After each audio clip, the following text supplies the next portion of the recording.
नमस्कार, मैं हूँ रुचि शर्मा। वेब3 की तमाम बड़ी खबरें लेकर हाजिर हैं हम।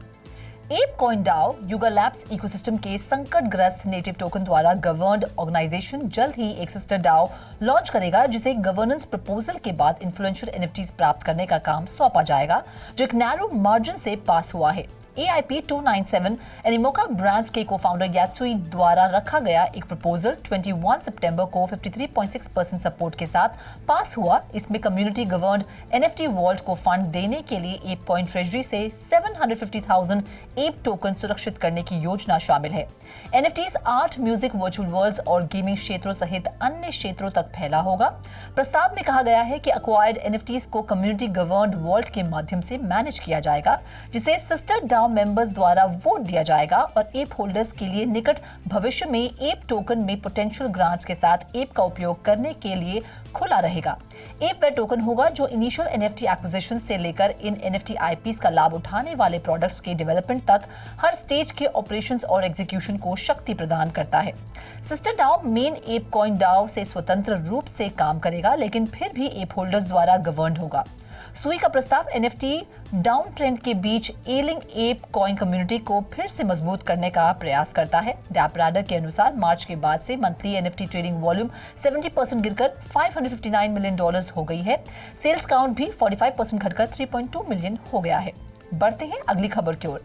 ब्लॉकचेन जासूसों ने सितंबर 2023 में इथेरियम के को-फाउंडर विटालिक बुटेरिन से जुड़े वॉलेट से कई ईथर ट्रांजैक्शन को चिन्हित किया है, जिनकी टोटल कीमत $3.9 मिलियन से अधिक है। अलग अलग ब्लॉकचेन मॉनिटरिंग प्रोफाइल ने 25 सितंबर को विटालिक के वॉलेट से कॉइनबेस तक अनुमानित $632,000 वर्थ के 400 ETH ट्रांजैक्शन के डिटेल्स साझा किए। स्पॉट ऑन चेन के अनुसार बुटेरिन का सबसे रीसेंट ट्रांजैक्शन पिछले 10 दिनों में सेंट्रलाइज एक्सचेंजेस में ETH डिपॉजिट की श्रृंखला में नवीनतम है। ब्लॉकचेन एनालिटिक्स प्लेटफॉर्म का अनुमान है कि बुटेरिन ने 15 सितंबर से $3.94 मिलियन वर्थ के एस्टिमेटेड 2,421 ETH डिपॉजिट किए हैं। बाकी अहम खबरों के लिए करते हैं विशाखा का रुख। Singapore based technology startup We Earth private limited अपने hybrid reality metaverse We Earth के माध्यम से देश की स्मार्ट सिटी प्लान के विकास में योगदान देने के लिए मलेशिया में पार्टनर्स की तलाश कर रहा है। मेटावर्स इंडस्ट्री जो डेकेड के अंत तक $5 ट्रिलियन का होगा, जो वी अर्थ की एम्बिशियस प्लान के कोर में है। फाउंडर डॉक्टर रीड लिम ने सनबिज के साथ एक एक्सक्लूसिव इंटरव्यू में कहा, कंपनी देश में अपनी मेटावर्स टेक्नोलॉजी को एकीकृत करने के लिए मलेशिया में प्रमुख कॉर्पोरेशंस और स्मार्ट सिटीज के साथ पार्टनरशिप्स एस्टैब्लिश करने के लिए उत्सुक है।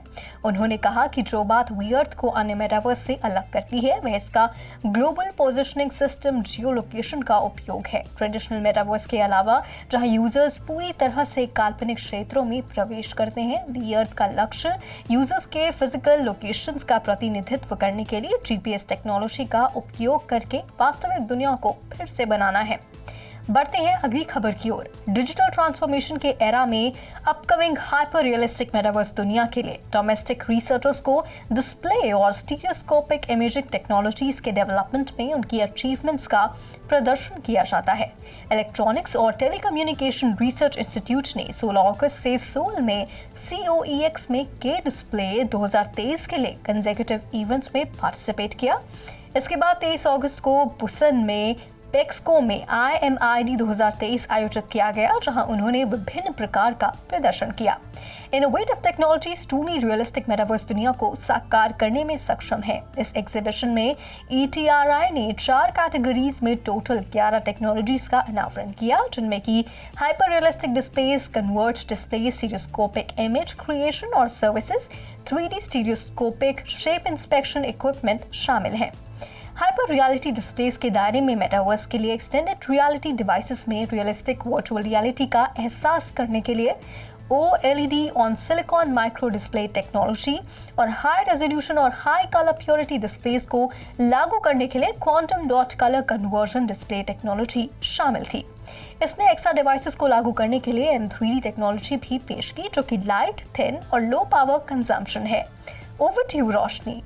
आर्बिट्रम फाउंडेशन, जो आर्बिट्रम ब्लॉकचेन के डेवलपमेंट को मेंटेन करता है, जिसने रविवार को कहा कि उसने 69 बिलियन अनक्लेम्ड ARB टोकन्स को नेटवर्क के ट्रेजरी में ट्रांसफर कर दिया था, क्योंकि टोकन के लिए क्लेम पीरियड वीकेंड में समाप्त हो गया था। टेक्निकल डॉक्यूमेंट्स के अनुसार अनक्लेम्ड रिवॉर्ड्स ARB की 10 मिलियन की टोटल सप्लाई का 0.69% प्रतिनिधित्व करता है।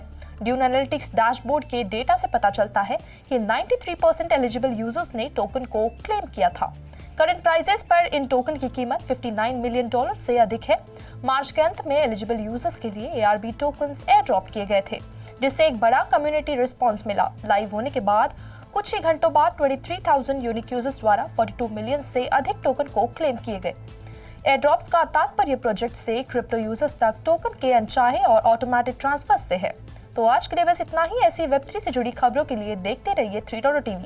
ऐसी और ज्यादा अपडेट्स के लिए हमारी वेबसाइट www.3versetv.io पर लॉग ऑन करें या फिर स्कैन करें हमारा QR कोड। Thank you.